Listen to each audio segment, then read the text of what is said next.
Christian. Jesus died on a cross. I go to church every Sunday. This guy out here. Then I read this, that Jesus died on a cross for a rotten hooker. I thought I was a good Christian. I go to church every Sunday. I thought I was a good Christian. I go to church every Sunday. I'm a very religious person. I thought I was a good Christian. The very lies the serpent told to Eve in the Garden of Eden. Garden of Eden. Garden of Eden. The gospel of Jesus Christ.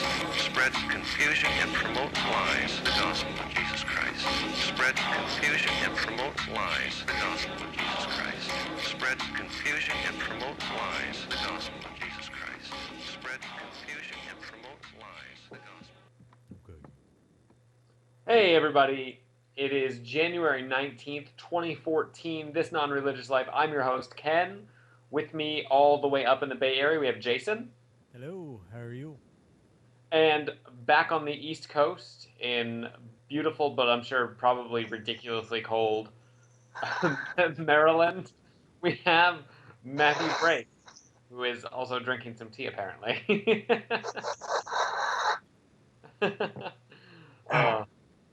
What a great way to start the show. What a great way to start the show.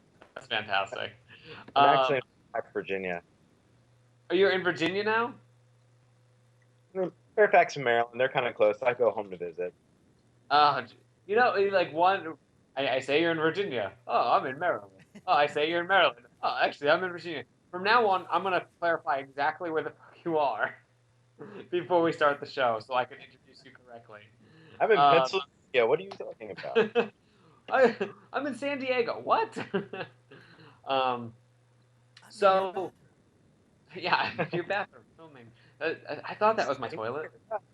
As you probably know, we've been gone for a little while. We were here last week. We're here again, trying to make this work out, and it looks like we've done it.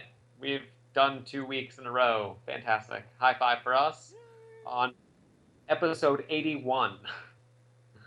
But because of this long extended period, we have so much to talk about still. And I want to kick it off with a brand new Pew study that came out about religious violence. Hey, Ken. Yes? Can I pause for a moment? We need to put out, we're going to do a weekly missing persons report until we found a lost individual.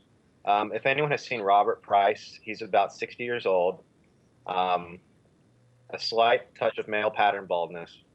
But a mane like a lion. Like it's really, I mean, it's just so beautiful. And if you see him probably wandering around Skyrim, if you could tell him to come back and hang out with his real life friends, that would be really great. Yes, absolutely. He's still missing somewhere in the land of Skyrim, probably. So if you see him, please direct him back to us. His loved ones miss him dearly. So yes, we have a new Pew study about religious violence and the abuse of religious minorities, and this is interesting because religious violence has actually spiked in the past few years. Which is, it's at a 6-year high apparently,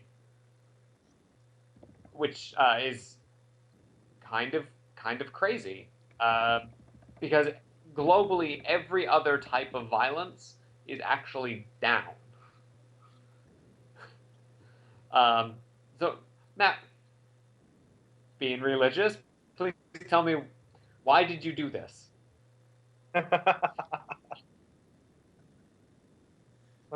Sometimes we get angry. We don't feel like you listen to us. It just hurts our feelings. It hurts our feelings. It's like, this is why we can't have nice things. Yeah, I'm joking about this, but there's going to be some internet troll who's going to be like, "Yeah, way to joke about religious violence, you religious bigot," or something like that. How'd you know what I was writing? I'm in your bathroom. Yes. I'll find you in there later. Clutching a knife, ready to kill me. So yeah, what I actually just kind of heard this talked about, and it appears like, countries with, very high social hostilities involving religion are places where you'd imagine it would be. Pakistan, Afghanistan, India, Somalia, the Palestinian territories, Iraq, Israel, Syria, Russia, Indonesia, Nigeria, Yemen, Kenya, Egypt, Sudan, Lebanon. So, what is going on here? Why the spike in religious tension when it seems that all other types of tension are kind of at least stagnating or if not decreasingly per capita? Is that a question to me? Yes. Okay. You have to answer for all religious people on this. Yes, I am the singularity. Yes. All think answers. I think there are a couple. Jason's making a lot of noise. Tell him to stop it. What? No, I'm not making any noise, but we just lost his audio. Oh, very strange. Can you hear me now? Yeah, we Oh, got you. yes. I think there are a couple reasons for why that's the case. I mean, if you look at some place like Kenya, I mean, Kenya has more problems than just religion. They also have tribalism. In some countries, I mean, That's there's not a a problem, though. yeah, tribalism. In the case of some place like Kenya, you have a lot of tribalism. In different parts of Africa, tribalism takes there was that one Kenyan election a number of years ago where you had the vote divided by tribes, and then the tribes started to kill each other. I forget the names of the two groups because I don't want to confuse them with the story of Hotel Rwanda and the tribalism that was happening there. But I think overall, I mean, a lot of the countries you listed were Islamic countries, and I think one of the problems with the Islamic world in particular, and we'll leave Israel to the side for a sec because that's also an issue. I think with the Islamic world in particular,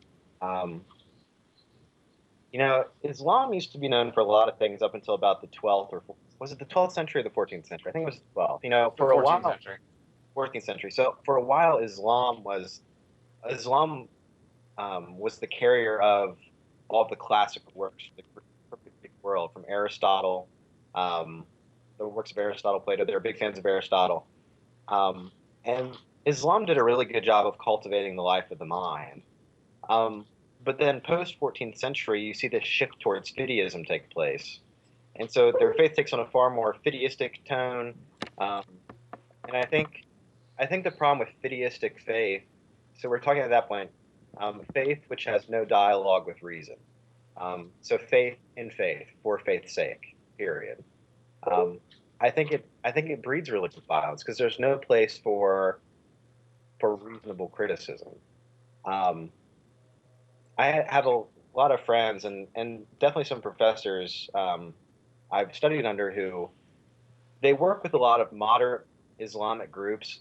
And there's this belief that what Islam needs is something Christianity has had, which was the Reformation, which led to a slew of violence, but it also opened the way for reasonable critique of faith outside of what the institution dictated.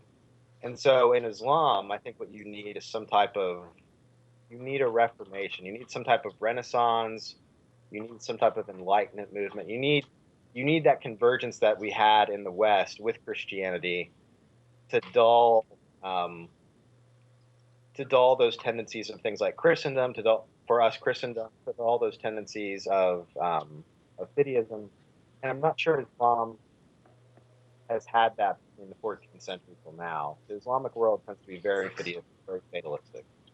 Yeah, you know what? Saying that, I think when you're talking about Islam, that's really true because if you look back to,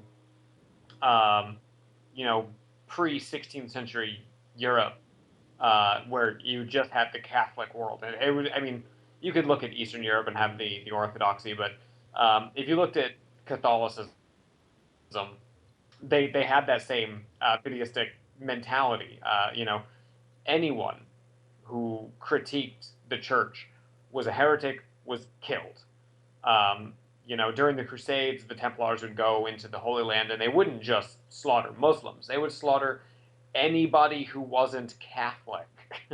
They would take side journeys to slaughter Jews and would raise, although it wasn't considered necessarily condoned by the Catholic Church and the papacy, but they would raise cities of Orthodox towns, and then they would slaughter Muslims by the fistful, and it's because there was no space for debate on the subject of faith.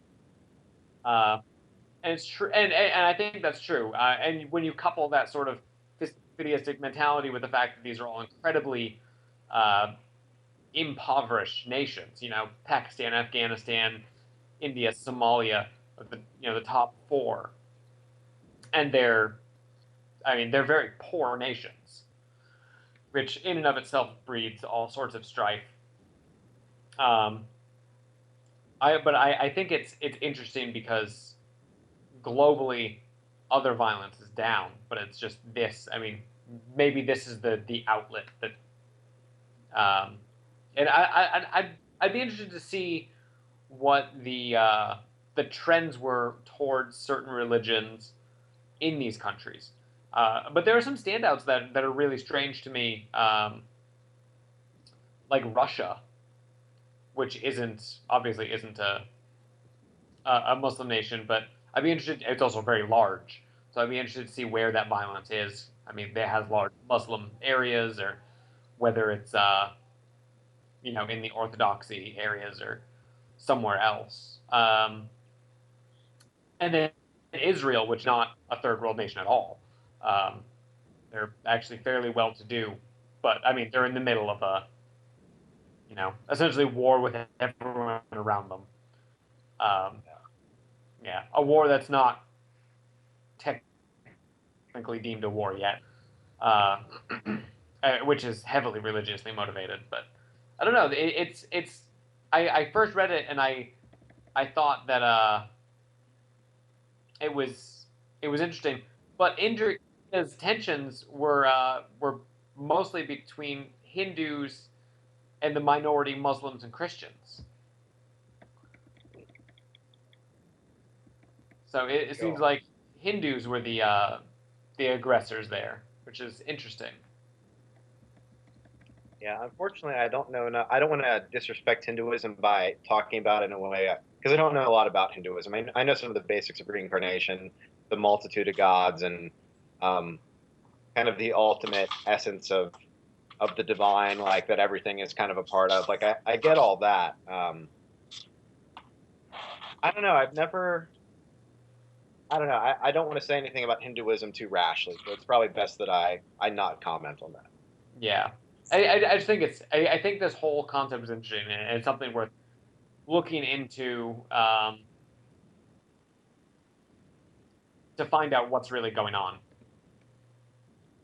Yeah. So, with that, I will leave that to our listeners. They can check that out and maybe talk about it among themselves and see what's going on. And maybe it's something that we're just experiencing. It's a random statistical anomaly. And everything will go back to normal tomorrow, and people will be killing each other for every sort of reason out there, rather than just whose God is the best God.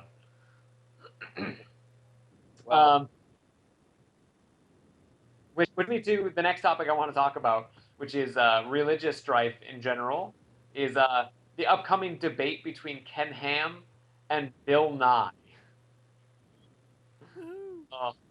This is... I want to watch this debate so badly. It's funny. I had my friend Austin, who told me to give him a shout out tonight. So yay, Austin McNair! Woo!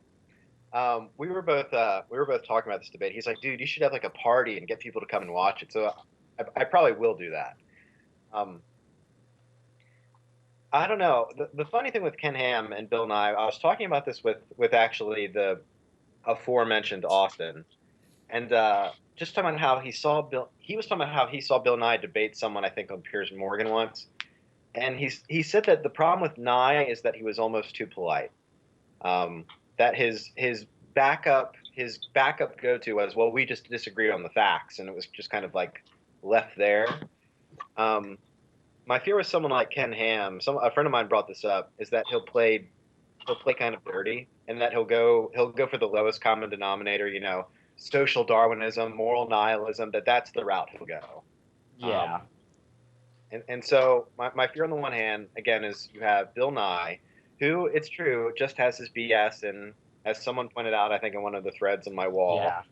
he just has a BS in engineering. That's true. He did study with Sagan, and I mean, he's kind of probably a celebrity at Cornell because, Bill Nye's a science guy and all that. Well, he does go back to teach human ecology and astronomy to first year students at Cornell, which is kind of a big deal. like if Cornell thinks that you're suited to teach undergrads, I give that as a point of reference. Not to get all appeal to authority, but I mean, when authority is legitimate, I think you can say I give credence to that person as being an authority on some science. I think the tough thing, I mean, by that same token, the number of times I've heard you guys talk in the program about what a PhD means, Sure. Like, there is a difference in a master's and even a PhD. But I mean, I think Nye's a smart guy. Like, I'm not denigrating that, but it's enough to say, okay, let's be circumspect. It's just Bill Nye. It's not like Stephen Hawking. Yeah. I would much rather see Neil deGrasse Tyson take down Ken Ham, but I feel like Ken Ham would just get smashed into bits and not even know what was happening.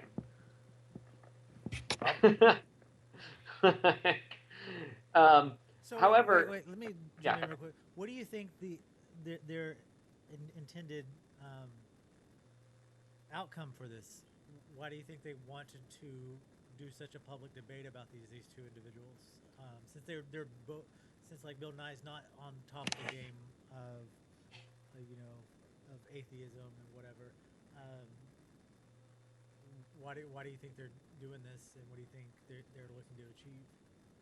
I think Bill Nye is a defender of science. He has such a high regard for science, and he's a very publicly visible person. I feel like Ken Ham picked Bill Nye, if depending on, I don't know who picked who, but I feel like Ken Ham, if he was going after Bill Nye, it's because Bill Nye isn't, Neil deGrasse Tyson or Stephen Hawking or Ed Dawkins. He's not, Dennett or one of these other like huge, massive, like monolithic players. He's just kind of famous, and he's incredibly erudite. So I don't know. I don't know who picked who for this and what the motivation behind it was, but I'm very interested to see it because every time I've ever seen Ken Ham speak, I want to claw my eyes out. And moreover, I mean, I was born in the early 80s and grew up watching Bill Nye on TV, and it's like, I mean, we haven't had a good science educator since Bill Nye. So do you think he's doing this more on the terms to debunk, for lack of a better phrase, bad science? I feel like that would be his motivation to go into it, because I'm sure he sees it all as just bunk, bogus, nonsense science that, so it has no people. Religious elements to it. I don't even think it has a religious element to it. I'm sure he just sees it as just like as a detriment to understanding of the world around us. So in that case, what do you think Ken Ham's motivation is? I think Ken Ham wants to make himself look good by taking down someone who's publicly visible, but not a huge player. not someone who's just going to destroy him. Like, I couldn't imagine him debating, you know, like, Dawkins. Yeah. Like, What a he would get smashed into the ground. It would be laughable. It wouldn't even be a spectacle. Like, So I want to see. I mean, of these two, I'm rooting for Nye. What if Ken debates better than Nye, traitor?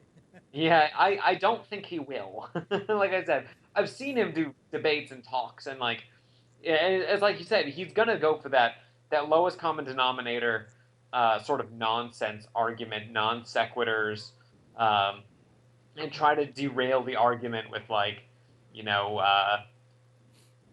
the just total red herrings. He's gonna go for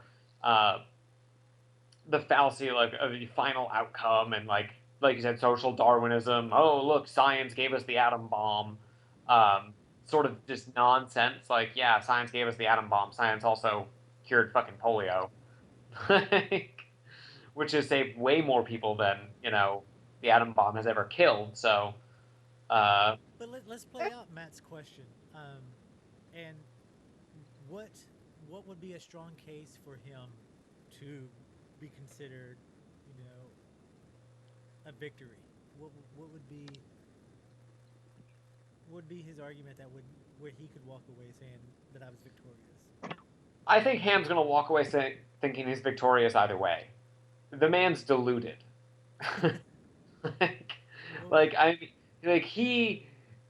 He is fully convinced that he's fantastic.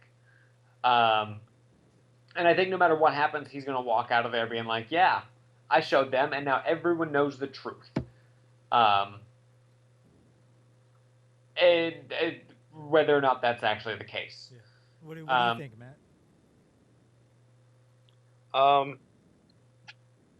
Part of me thinks it's to get publicity for the Creation Museum and for his oeuvre of creationism to kind of pop it back into the mainstream.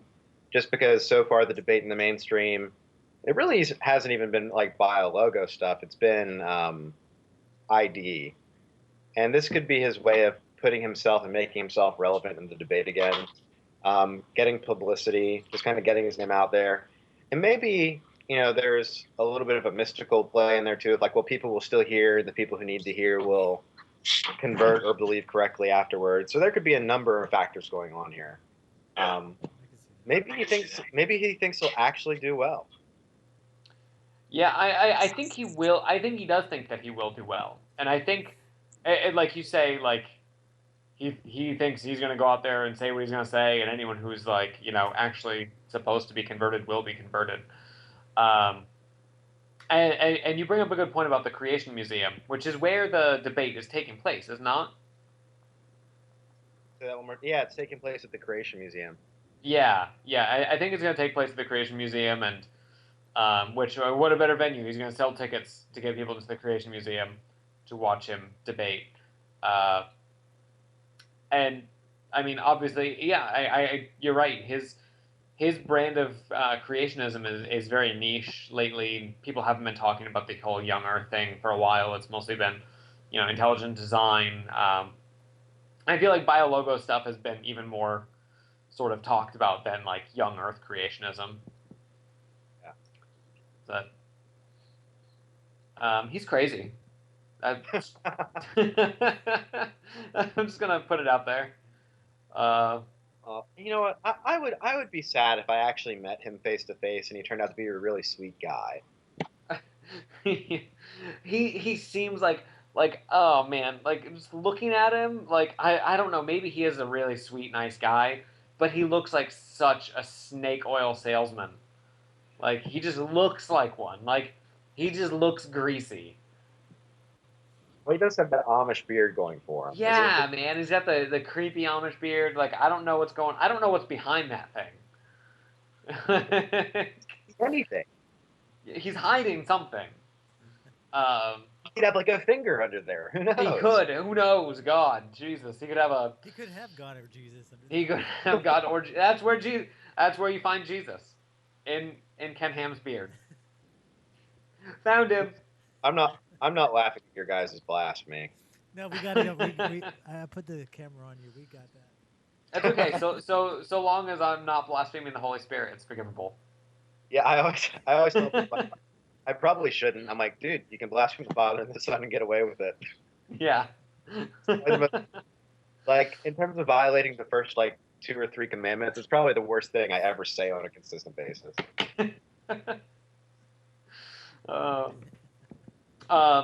So speaking of Ken Ham, there's a second story out about him, and I'm just going to point to Matt as being more dangerous than us atheists, because that's what Ken Ham said. Progressive, moderate Christians are more dangerous than atheists. Dun, Yeah. dun, dun. Matt, what do you think about this? I think there's a lot of loudness on Jason's microphone. Yeah, there is. There's a There's lot of all what? something. There's a lot of loud. Are you, like, crunching paper? No. Yeah, it sounds like you're crunching paper or something. No, it's silent here. Oh, weird. Well, hopefully this doesn't show up on the actual. Yeah, no doubt. So, and I hope my phone doesn't go dead. Does that change it? No, No. I still kind of hear it. Okay. I'll play with settings and see, but y'all go ahead with the show. Okay. Yeah, you're like chomping on glass there or something. Yeah. Okay. Like the original boy. So yeah, what do you think about this?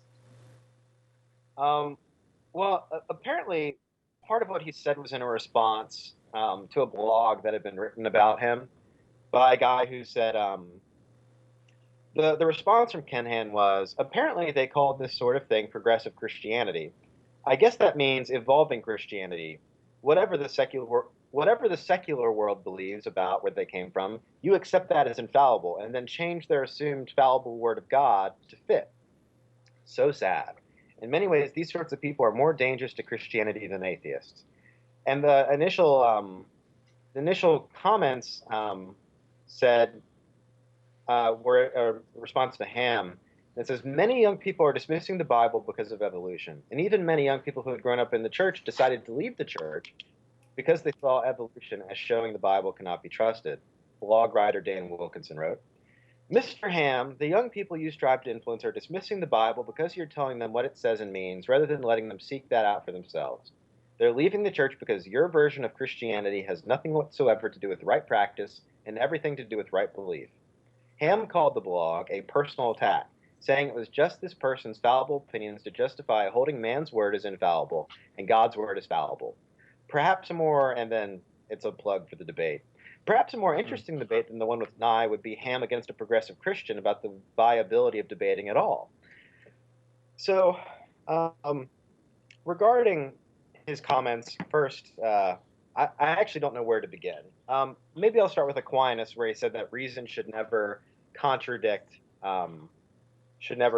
Scripture. Or maybe with Wesley, when he said that if an interpretation of Scripture seems to contradict reason, we should go for a looser meaning. Or maybe Augustine, when he said that if someone in the Christian community talks about something that a non-Christian knows something about, and the Christian from their own Christian literature makes an argument that's absurd to the non-Christian, and the non-Christian laughs, it's shameful for the Christian thinking that this non-Christian, it's shameful for the Christian to think that this non-Christian wouldn't know something more about science and astronomy or whatever. Or Origen, who said that these things happened figuratively, not actually. I mean, as though that had never been a consistent position in the church. As though sola scriptura has ever only been the only way of defining what's from God or inspired or whatever. So never mind the fact that I have a huge problem with his foundationalist approach to scripture, where, on the one hand, it's kind of like we want to show why creationism is true and with scripture, but if any evidence contradicts Scripture, we'll disregard that evidence because obviously it's wrong because Scripture's true. Like, it just becomes this, is that begging the question? Is that what that is? the answer to the question is found in the premise. Yes, that's begging the question. And so it's like you can't contradict the word, because if you contradict the word, we know that the word is true, so you can't contradict the word. And I just find it, I think church history is almost, even John Calvin, on the one hand, some have argued that he holds to a non-literal Genesis account. Others say, no, he didn't mean that in all cases, just as. But even there are plenty of church fathers whose shoulders on church stands who would not argue for what Ken Ham or would have. Oh, We're losing your audio. Can you hear me now? Yeah. Did you miss my entire rant? no. Just like the last couple of Just phrases. where you started using Calvin to defend something, which I find interesting, knowing you. Yeah. Well, I mean, even Calvin. you know, Matt's getting serious into it. He's like, listen, even Calvin. like you're accusing Ken Ham of some serious shit when you're saying, listen, you're worse than John Calvin. But what you're not seeing, Ken, is he's repositioned himself so he's like right on top of the camera now. I can actually see. I can see him actually. Alright, cool. Yeah, it goes back and forth between the video screen and him actually. So I can see him when he leans in and gets really into it and uses his pen to like point out. It's like, listen. So who do we have here? We have Augustine, we have Aquinas, we have Wesley, we have Origen, we have John Calvin. And I'm going to get even more unsavory. You know what Stalin even thought? You know, Godwin's fallacy. Hitler even thought. yeah, right. Kidding. Ken Ham is not Hitler. No, Just want to no, out. no. Until he kills 6 million Jews, he's not Hitler. Yeah, that's a perfectly good place for me to stop joking about Hitler. So, I can't follow that up with anything. It just it doesn't need to be followed up with anything. No, it does not. So, all that to say with Ken Ham, I just find that argument so. I mean, I'm not surprised considering the type of conservative he is, whose views of Scripture are very foundationalistic. So it's the foundation. The foundation itself can't be questioned, and everything builds up from there. I'm not surprised. I think he's absolutely wrong, and I think church history is on my side.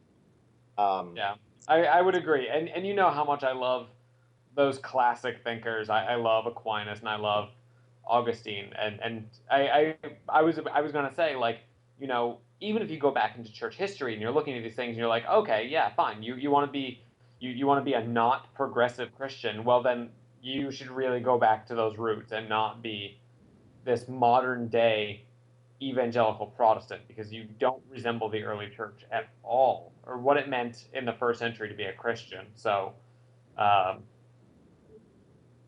yeah.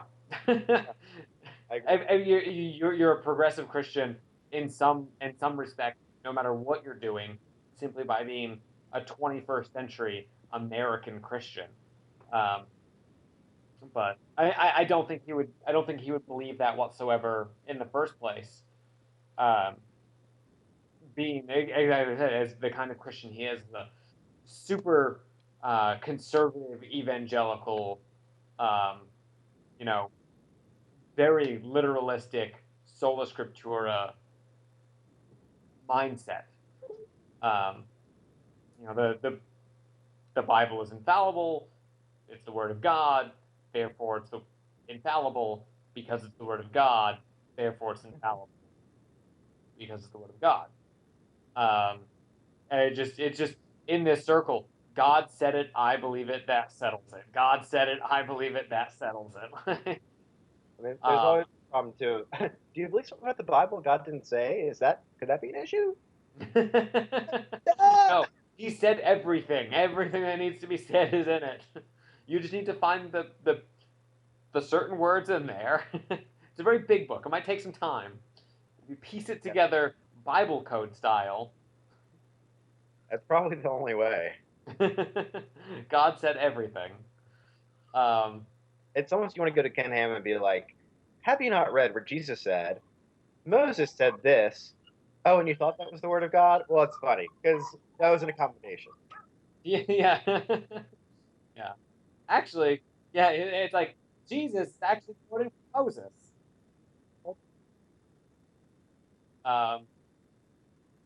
Who's got the sirens? Jason, are they coming to rescue you from your glass ceiling? They're coming to get me. Sorry. It's okay. They're not coming to get me, and that's all that matters. Yeah. But this whole idea of it's great. This is all segueing into the next thing, and I like this. So a few weeks ago, actually, seems like, or a week or two ago, Matt, you sent me this very, very long article about why scholars doubt the traditional authors of the Gospels. And it's something that we've talked about a lot on this show, and it's one of my favorite topics when it comes to, like, I love the history of the Gospels and how they were written and why they were written and where they were written and what the mindset of the authors was. I love it. I could geek out on this for days. And I know you like this too, and it's great because it's like it's fun, it's history, it's anthropology, it's literature, it's all these horrible things that seriously make my girlfriend look at me like, why are you still talking? When I start talking about it. But why don't you kick it off by talking about what the basic premise is here? I will, but someone needs to stop chewing glass. Yes. I don't know who. I'm not sure what you're talking about because I don't hear it. Ken. Okay, it's not me. I tried taking my microphone out and seeing what it was, but it's not me. Try that. Hello? Jason, try muting yourself real quick. All right. Are you muted? It's still going. Yes. That's weird. Yeah. Oh, it's All still right. going. Let me try.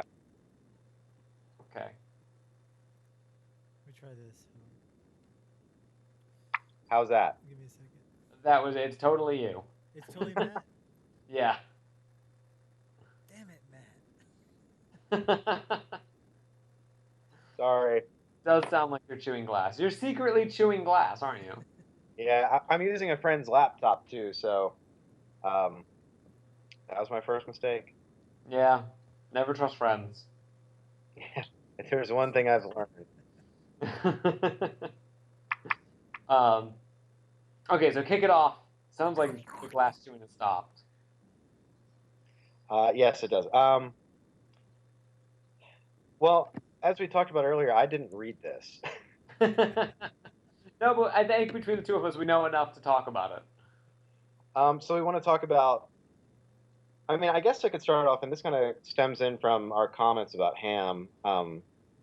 My doubts about the inerrancy of Scripture started probably when I was about 14, and so I had this like crisis conversion mystical thing happen at 13. And so then at about 14 and a half, I'm reading through the gospel. And at that point, I had, within the previous year, like read, I read each book of the Bible, I think, except Hebrews and 2 Corinthians all the way through. I think those were the only two I hadn't gone through all the way. You can skip those. It's fine. I think I may not have read them through to this day, like just front to back. Like front to back. Yeah. Maybe I have. That's not necessarily true. So, and I remember I was sitting around one day, and I began to look at the synoptic resurrection accounts, Mm-hmm. and I noticed a couple things, like the color of the robe in Matthew was scarlet, and all the others it was purple, and then in one account someone got to the tomb first, or someone else got to the tomb, and then you read all these like things that try to synthesize them, and like it just ends up being this ridiculous like backflipping technique to try to make it all fit together. And so There was one man, but there were two men, but they were angels, but he was by himself, but the stone was rolled away, but it wasn't. but it was with Mary Magdalene, but then Mary Magdalene was with the others, but she might have come back later. And Yeah. And then she went and she didn't tell anyone, but then she told them all. But they went to Galilee, but actually they went to Jerusalem first. yes. Yes.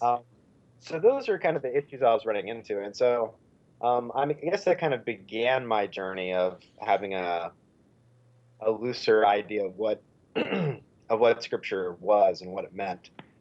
Um, so I'm not surprised that the author of this article disputes. I'm not surprised he disputes the traditional authors because that's almost kind of passe in New Testament scholarship. I mean, Yeah, I mean that's been something that I mean people haven't thought that the Gospels were written by the people that are attributed to for what almost 2 centuries. I almost feel like it's like when someone brings up the Gospel of Thomas in like a popular book like Da Vinci Code or something, and all of like everyone starts like freaking out, like, well, why haven't we known about this? Like, and all the seminarians are like, yeah, What about the Gospel of Thomas? yeah, Yeah. So for the other, like the people listening who might not know what we're talking about, so the four Gospels obviously are attributed to four people who were uh, notable people during the first century, either during the time of Jesus or shortly after. We're talking about Matthew, the disciple and tax collector, John, the son of Zebedee. Wait, was he the son of Zebedee? John and James, the sons of Zebedee. John and James, sons of Zebedee. Yeah, so John, the beloved disciple, the son of Zebedee. Um, Luke, who was a traveling companion of Paul, and so never met Jesus, and Mark, who was the secretary to Peter, never met Jesus. Um, they were notable figures, and so these gospels and tons of gospels were circulating around the Near East. The Gospel of Thomas and the Gospel of Mary Magdalene and the Gospel of Judas and the Gospel of, you know, Biff, the Christ childhood pal, and That book was on sale on Kindle for $1.99 the other day. and you should have bought it and read it because it's seriously one of my favorite books I've ever read in my entire life. I almost did. I didn't. Thought about it. You should, and you should go check, make sure that sale's still going on. You should buy it and read it because it's fantastic, and it's funny because it pulls in from so many like random like both canonical and non-canonical works that is great. Let the listeners know the title of the book so they can go read it as well. It's by oh god. Oh, I draw a blank on the author's name, unfortunately, but it's the Gospel Lamb. according to Biff, Christ childhood pal. Actually, it's Lamb, colon, Lamb, the the Gospel. Gospel according to Biff, Christ childhood pal. That's right. Sorry, fantastic. The copy I have looks like a Bible, and it's awesome. It's got the ribbon bookmark and the nice gilded letters on the front cover. It's great. But anyway, so there were all these gospels circulating around, and they were anonymous works that were written by random people across, I don't know, almost 100 years between the death of Christ until they were finished, and mostly towards the back half of that, 40 to 100 years after. So you have Mark written, about 30, 35 years after the crucifixion. You have Matthew written 15 years after that or so. John probably written somewhere around the year 90. And then when Matt will detest what I have to say is Luke being written even after that, probably around the year 120. You know my thoughts on the formation of Luke. Marcion and the whole thing with the Marcionites. Yeah. Yes, exactly. Majority of scholarship says it was between 85 and 95 AD. CE, Yeah. excuse me. Sorry. CE, thank you. And I don't care what majority of scholarship says. Majority of scholarship used to say that they were all written by the people they're attributed to. I feel like this is... Majority of scholarship used to say that Ephesians and Colossians were written by Paul. I feel like... Majority of scholarship used to attribute Hebrews to Paul. You know what? I need Bob to come back. Bob is someone who believes in the power of the PhD. There are PhDs who do disagree with this. I mean, you could say, I mean, let's see,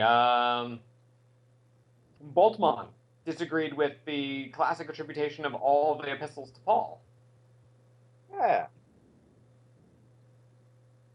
And that's not just a PhD. That's a huge name. That's like not some fringe scholar. He's like But one of the classical critical scholars. Like, I know, but I mean, just off the, can you name a scholar who's saying what you've said about Luke? yeah. I mean, well, Price. I know Price holds the same theory as me, and he's got 2 PhDs. Yes. Okay. Good job. Good job. Yeah, I mean, I think that's the direction that, for me, that's the direction that redaction points me to, and but we won't get into that. Regardless, they're all written years later, and mostly without, or actually entirely without attribution. You have, despite the Gospel of Matthew having the name Matthew at the top of it, when Matthew's supposedly talking about himself, he never says, "So me and Jesus went down to the market," or "Jesus told me." It's, Matthew and Jesus went here, and Jesus told Matthew this. He never refers to himself in the first person, which is what you'd expect. And, it doesn't happen in John either, except for kind of that weird little ending that is definitely kind of tacked on by someone after. That's like, and this was written by John, the beloved disciple. You know what's interesting about John is, I think it was Clement. That it's got one foot in Docetism. It's not. Oh my god. Anyway, Montville. No, not that. Dunn would disagree with you. Yeah, I have my guy too. Dude, it's so funny. In this book on the 5 historical views of Jesus I have, you have James Dunn and Robert Price in it, and I love reading their responses to each other. Oh, it's got to be gold. Like Crossan is very demure. Luke Timothy Johnson and Daryl Bach are, conservative, demure.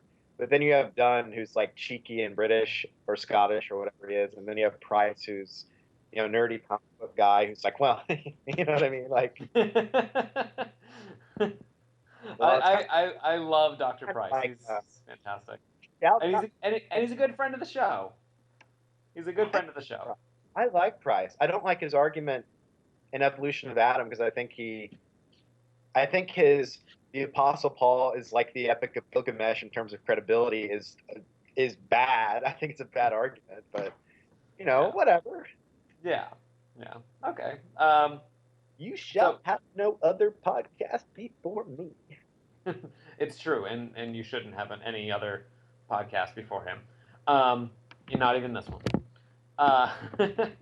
So this author here is basically saying that. So why don't people know that the Gospels weren't written by Matthew, Mark, Luke, and John? Oh, real quick with John, I know what I was going to say. Clement of Alexandria called John a spiritual gospel. So again, there's yes. You and I have had this discussion before, yes. And it is more spiritual, in that Jesus doesn't appear to be a real person. Isn't that what incarnation is all? Isn't that? But is he holy man? What? Is he holy man and holy divine? I would think that's what the word becoming flesh, not appearing as flesh, but becoming flesh. Yeah, I don't like the first 18 verses of chapter 1 of John. It feels forced to me. It's like, wait a minute. Jesus doesn't seem like a real person. Therefore, let's put this piece right here and make sure everyone knows Jesus was actually a person. That's what it seems to me. I'm sorry. And you're talking to someone who can recite John 1:1 in Greek. Yeah, pros, thuo, theu, kurios, something like that. And arche enologos kai ologos proston theon kai ologos enotheos. See, it's part of the original text. The original text. There, because it's Greek.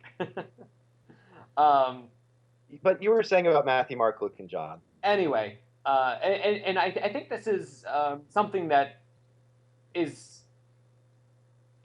definitely true, and it's that people don't talk about it. You know, the Christian apologists, like Ken Ham, they get stuck in this this mindset that's almost 200 years old, where no, Matthew, Mark, Luke, and John are absolutely attributed to those people. Those people wrote it, and so instead of being yeah, okay, yeah, sorry, the church tacked these names on to give these books credibility over other books that they didn't like, and partially to kind of just distinguish between them. You know, originally it was yeah, we read from the gospel because each church only had one fucking gospel. And then when, Athanasius sends out his festival and puts together those 27, or I guess it would be 29 books because he included the Shepherd of Hermas and the Epistle of Barnabas. But those books, for the first time ever, we see a canon list that resembles our own. And there were multiple gospels. Was it Athanasius? Because there was one that was compiled in response to Marcion. What is it, the Vicentian? Yeah, but there was a gospel list, but it wasn't a canon. It wasn't a canon list that resembles our 27 today. The first time the 27 that we have appear together in the order that they are was Athanasius in 367. Right, but a good chunk of them were in the Vicentian. I think so, yeah. There was some report about there was some ballpark figure of which ones were there. Yeah, I don't think Second Peter wasn't in it. Probably Jude wasn't in it. Jude wasn't in it. Second Peter probably wasn't even written yet. Yeah. That's a really, really young text. But so you have these multiple gospels starting to come into vogue, so they had to distinguish between them, so they started giving them names of these famous early church figures: Matthew, Mark, Luke, John, Thomas, Mary Magdalene, Judas, and all these names started building up. Gospels of Peter, and that's what it was about. But instead of getting that, you get these people, these apologists, who go and put out material like the case for Christ, and it's not scholarly work that's directed at not scholarly people, and argue that the Gospels are these eyewitness testimonies, despite the fact we know that they're at best third-hand accounts. Yes. At best, and Mark maybe third-hand account. I'm going to give them a little more credit than that. I think there's something to be said about the early church kerygma. I think there's something to be said about the living memory of Jesus within some of the earlier gospels. I'm not going to quite throw my hand in to the total skepticat yet. I think because even Mark because Mark obviously has the earliest is obviously the earliest, but even Matthew and Luke, you have things like M and L. You have Q, these earlier textual. No, there were early documents, but I mean to say that the author was necessarily familiar with the source material as it was penned down by the original person, and even that original person that penned it down was competent enough to do so, is giving credit where there's not necessarily any evidence that there should be credit. So yeah, I mean obviously there's M, which is the source for Mark, and L, which is M is the material that's native to Matthew that doesn't appear in Mark or Luke, and L, which doesn't appear in Matthew and Mark, and there's Q, which is the Kella source that appears in Matthew and Luke, but not in Mark. But if you want to get into a four-source hypothesis about this, I like the four-source. I don't know. I can entertain doubt. maybe it was a three-source. Maybe it was just Marcion. Yeah, that last. I'm not sure if I buy that last one. Hey, I'm just saying. Maybe Matthew was penned by some Jews who were pissed off about getting kicked out of the synagogues after the Council of Jamnia, and that's why it has such a distinct Jewish flavor. And maybe an emerging proto-Orthodoxy really wanted to incorporate them into their mostly Gentile world and used Matthew and Marcion and fused them together to create this weirdly like Jewish but also Gentile Luke. Maybe the early Christians had a better grasp of Christ as the fulfillment of Israel or something. Maybe they had some integrated theology with Israel. Maybe they understood their connection to their Jewish past better. But what about Gentile Christians who made up a bulk of the early church? I think even in Paul, though, like, who would have been like their guy, Paul still connects their faith back to their Jewish past. But couldn't that just be a rewriting of Paul to make him less of the apostle of the heretics?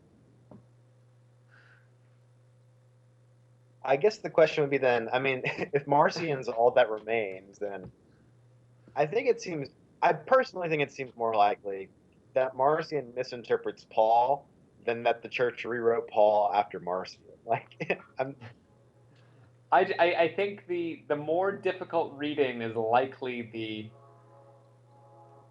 the original one.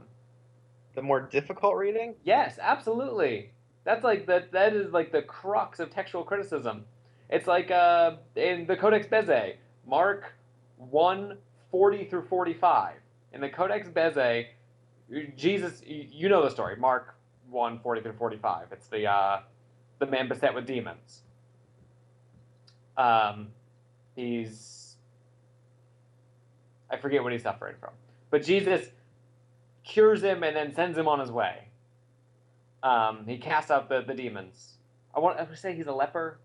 He's a leper. I am right now looking around for a Bible, and I'm in a pastor's house, and I can't find one. It's the Lord, no Bible. Mark 1:40 through 45 is the leper who appears before Jesus, asked him at his feet to cure him, and Jesus does. He says, in most translations, it says Jesus was moved by compassion and sent him on his way. He cast out the demons. But in the Codex Bezae, I misheard difficult as complex, because I was going to say if it's the more complex reading, it's usually the simpler reading, not the complex reading. Okay, so you're saying the more difficult is in like the harder to swallow one. Okay, the harder to swallow one. Yeah, scribes had reasons to make things jive with each other more than they would have to make things more difficult and not make sense. So, I guess I'm trying to see where Paul would have been reworked in the same way. I think Paul could have been a Gentile apostle. I mean, and for the early church, when you're looking at Paul, like if you go back before the real like integration of like Paul into the canon and Paul into the whole deal, when you're talking about like early church or when Marcion's around, Paul is always kind of spoken about at a distance. Like, he was the apostle of these heretics. But then later you get this melding of like Paul into, obviously Luke Acts, and Paul becomes almost like a second Peter. I mean, there's definitely that happening in Acts. I mean, I can definitely see Acts as an apologetic for Paul's ministry, but even when I read Paul, I don't see him as anti-Jewish. I think what's more likely is Daniel Boyarin's argument in Paul, the Radical Apostle, that Paul is seeing the Jewish identity as now being a universal calling, that everyone's, I mean, it's a lot like the New Perspective with Sanders and Dunn. Like, there's this idea of like, because what the New Perspective says is that Now everyone's invited into the people of God. Formerly it was just the Jews, but you don't have to be Jewish to be part of the people of God anymore. Like, I see that in Paul. And arguably, I see the seeds of it in Jesus with stories about the temple when he talks about his family and the way he talks about the land. But I guess I don't see Paul as being anti-Jewish so much as probably pissing off Jews who thought, no, you have to be Jewish to be a part of the people of God. Versus Paul saying, no, no, you don't have to be Jewish anymore to be a part of the people of God. Jason's laughing. Yeah. uh, we got really off track and started debating about Paul. I hope everyone knows that when Matt came to stay with me for a few days, this is basically all that happened for like 2 days. And you didn't record it. We could have had a show for a whole year. Well, we were literally standing in the pool, so chances are one of us probably would have died from electricity. Yeah, The show's true. not We that important to you? were just kind of sitting in the pool. This is how bad it was. We were sitting in the pool here in Los Angeles, in my apartment complex, debating the finer points of scripture. And I do believe Matt said, "I swear to God, if you call John Docetic one more time."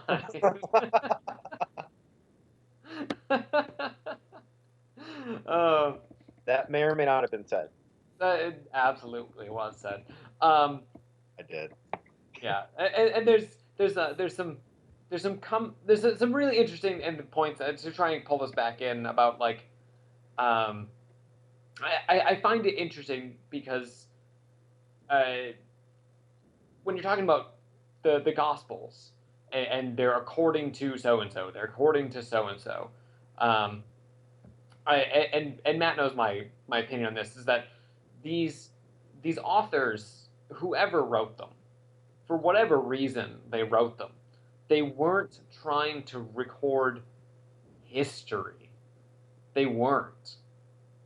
It's not like the author of Acts, when the author of Acts, who arguably also wrote Luke, wrote Acts, they meant it to be a record of the history of the early church and its coming together to form a coherent entity. But the Gospels aren't written like that. They're written as the biographies. They're Greco-Roman biographies, like what Plutarch was writing when he wrote about Alexander, or Suetonius when he wrote the 12 Caesars. Like they're full of things that when you read it, it sounds like it's a story of history of, oh, Jesus did this, and then Jesus did this, and then he went over here and he did this, and he said this to this person. But they're stories that were likely passed down, and if Jesus is a real person, some of it could have been true, sure. But the point isn't being like, yeah, Jesus said this because it's what came out of his mouth at this point in time. It's Jesus said this because this is the kind of person he was. And this is what his teachings were about. And this is what Jesus is all about right here. This thing that I can hold right here, this is what, everything you need to know about Jesus and who he was, it's right here. Regardless of whether or not the stories were true or false, or they weren't concerned with that, because that's not the genre they were writing in. This is going to be a very minor point to what you just said. Regarding the issue of the compilation of the stories, I was reading through it, and when he talks, did you get to the part where he talks about the geography of Mark? A little bit, yes. Where Mark? I skimmed past it. That's where the map is, right? Yeah. I feel like that's not a very hard problem to tackle. Like, if these were pericopes that the author of the Gospel of Mark kind of was sewing together to make a coherent story, like of course the geography is going to be off, because he probably took one pericope on possession and added it to pericope on healing blind. Like, I'm not so sure if he didn't know geography as much as he was just trying to make the pericopes as seamless as possible. Yeah, I'm sure he probably was trying to make a sequence. Not to say that he might not have known the geography of the area. I mean, there's the whole theory that Mark was written in Rome. It's definitely very Roman style. I do doubt that it was actually written in Rome, because I feel like if it was written in Rome, it probably wouldn't have been written in Greek. Yeah. It would have been written in Latin. Like, I penned this entire book. No one here can read it. Like, it would have been pointless. That Greek wasn't the language of Rome. It was the language of the eastern part of the empire. So it could have been written in somewhere very Roman centered, and was likely written by a Roman, because it's very, very simple Greek. It's very short and to the point, and that was early Roman literature before it became, like ecclesiastical Latin is the term for it. When you're talking about classic Latin, it was very much very simple literature, very short, very to the point.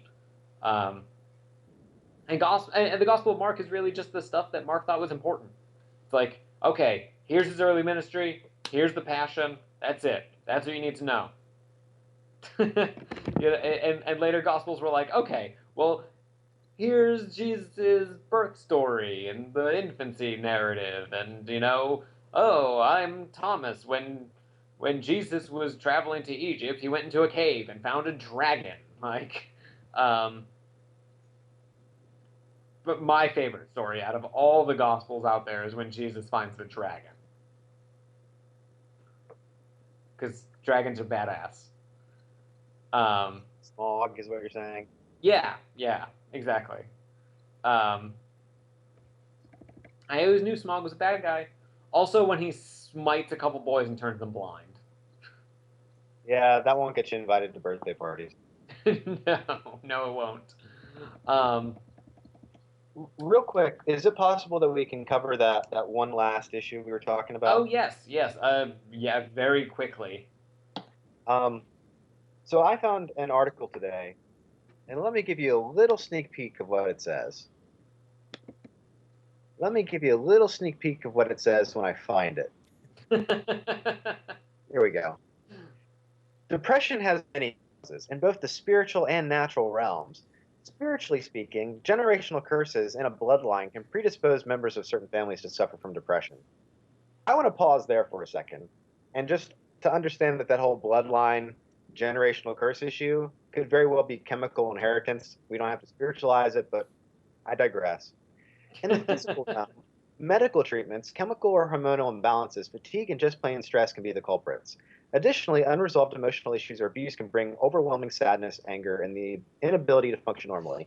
All true.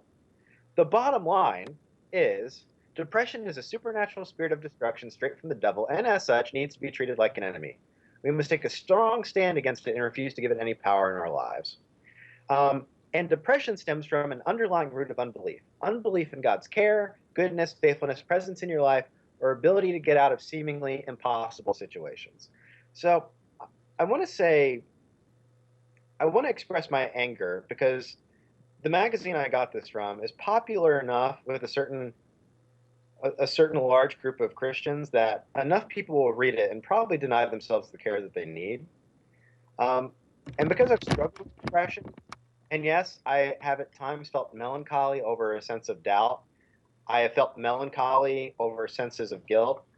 But usually why I feel at times an exceptional amount of melancholy and depression is because I suffer from chemical imbalances, and a little bit of OCD, so you think about a depressing thought, you feel your life is never going to get better, and it's a chemical imbalance that can be corrected easily through medication. No repentance needed. Yeah, I skimmed over when you sent that, or I believe you posted to Facebook and then you tagged me in it, and it makes light of the fact that depression is a physical, it's a physical medical condition, and it shouldn't be taken lightly as being like, oh, you can just pray it away, or oh, maybe I'm just doubting myself, because that's exactly what people who are suffering from depression need, is to think that they're insufficient in some way. And this line is great too, because this is coming off of that underlying root of unbelief. unbelief is more than simply harmful to you. It is sin. In Mark Yeah. 6:14, Jesus rebuked the disciples' unbelief and hardness of heart because they did not believe. We cannot afford to make excuses or convince ourselves we have a right to be depressed. Instead, we need to take the supernatural prescription God has provided, which for the author is the Word. Um, and there's a place in counseling for talk therapy. You believe something that's not true about yourself, and you try to talk through the actual truth of the thing. I get that. Um, but I think the author very much misunderstands the nature of depression, even in the language of us thinking we have the right to be depressed, as though it's just a matter of repenting from sin and that's the bottom line, as though someone posted that it was victim blaming. Um, and to a large degree, I had a friend recently that I was contacting, and I hadn't heard from him. I was kind of concerned.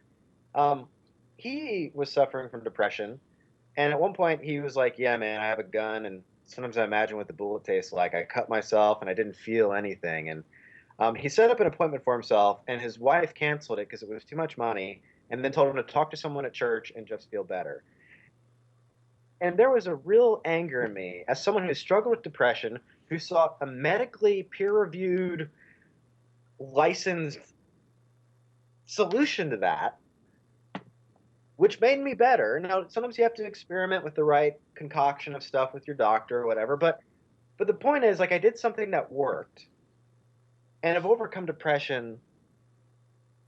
And for someone to say that, because I've done that, I've gone to the lay counselors, I've gone to the theophostics, like I've done this stuff. And yes, some type of lay counseling or talk therapy, I think, can be helpful in limited doses.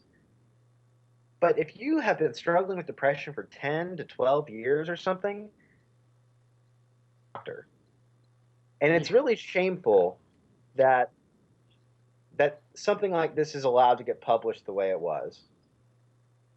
Yeah, and we talk on that subject a lot, where this is like it's a faith claim masquerading as a scientific truth, and it's dangerous when you get into subjects like this, because depression is such a serious issue, and like incredibly serious issue, and people who suffer from depression do need help. And you're right, counseling, be it lay counseling or whatever, talking to your pastor, it can help. Sure, it's helpful, but it's not going to be the end all. And depression being a medical condition, you should be visiting a doctor to talk about these things and find out what's right, because it is a chemical imbalance. It's a physical affliction, and if you're right, there's the part with the victim blaming, being like, oh, it stems from your unbelief, because I'm sure that no believer has ever suffered from depression in their life, and if they ever did, it's because they were in a moment of self doubt. like, are you kidding me? Well, we all know. I read an article a few years ago, and it was possible, like, mental illnesses that certain, like, early church figures could have had, and I remember one of them was Paul, and it was like bipolar, manic depression. And you can see it. I mean, he goes one way and then he's the other, like almost immediately. And he has these. It seems like, especially in Acts, but I feel like that's not a fair portrayal of Paul in Acts, where he flips back and forth between being, great, just being not so happy. And I mean, are you gonna say that Paul was an unbeliever? Yeah, like, he repented on the road to Damascus before he converted. Yeah. But I don't know. Yeah, it's so dangerous. Like, it's so dangerous to just assume that this faith claim is the medical solution to a physical ailment. And it makes me worried because, like you're saying, like you had a friend who was suffering from depression, and his loved one told him, "Oh no, don't go see a doctor, go to the lay counselor." And it's like, holy shit, like especially I mean, if he's dealing with suicidal thoughts and self harm, I mean that's awful. Yeah. Well, like I said, sarcastically, faith is certainty. So obviously, if someone is struggling and just not certain enough, um, Yeah. Well, they need is more certainty. Get more certain. if you don't, it's your fault. Yes. Get more certain, otherwise you're insufficient in some way, and you better fix it. Otherwise, you're going to continue to be insufficient. Yeah. So I mean, and Is don't that begging the question? and don't kill yourself because you'll go to hell, Oh my God, yeah. which the Right. Bible never says, which Does is not not say that. which is not an encouragement to suicide. It's just the reality of what it says. Yeah. We can talk about what the Bible says about hell later. Let's do that for next week. Yeah. In the second hour of the show today, we will be discussing. It'll be a very short second hour. We can follow it up with what Jesus said about homosexuality. Which, never mind. Yeah. I think that's right about it, isn't it? Yeah. I'm sure we went over. Oh yes. Yes. Jason, yes. For those I of you who, don't mind. I don't care if you want to go longer. Just be aware. for those of you who stuck it out through the glass chewing to this point, thank you. Yes. Which I haven't heard in a while. Which apparently was me. Chewing glass. My bud plugged up this. As you can see, this microphone. So I'm thinking maybe it was the all-purpose mic key. Maybe. Or maybe The you're funny thing secretly is- a religious flatulent and you've been stomping on glass the whole time. Maybe. Actually, what I think it is, since you picked up that mic and moved it around so much, and we did not hear interference from that mic, is you're not using that mic. Actually, the reason you didn't hear it is because I unplugged that mic a little while ago. Okay. And that's when the glass chewing stops. So All right. Obviously. So I'm gonna end it here because I think we can just continue to beat this dead horse, or you could watch Matt and I go back to discussing views on early church literature. Dude, we should go on some huge come up with some topics and just prepare like crazy. Although I'm starting school again, so maybe that's not a good idea. Yeah. And we still have a book that we're writing that we haven't worked on, either one of us, in a while. A year and a half. We're gonna finish this. But I probably went back to school because I started writing. So thank you.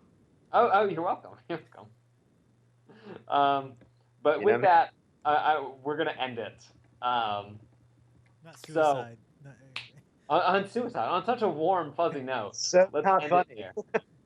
Yeah. Just following the conversation of suicide with "we're going to end it." It just probably. Yes. It was good, appropriate. The whole. Yeah, it was tasteful. So, anyone who's at home, we want to hear your thoughts. Whether you thought Matt and I just talked about shit that was totally off topic for too long, or whether you liked what we had to say, or you disagree with us, you have comments, concerns, outbursts, whatever, you can reach us 757-337-2195 on the hotline. You can leave Jason an angry voicemail. Of course, Facebook and Google Plus, you can find Zombie Popcorn on there. You can email us at nonreligious@zombiepopcorn.com. Any of these are fantastic ways to get in touch with us. And we encourage you to send us some feedback. Give us something to talk about on the show. We'll address it. And with that, we will see you next week.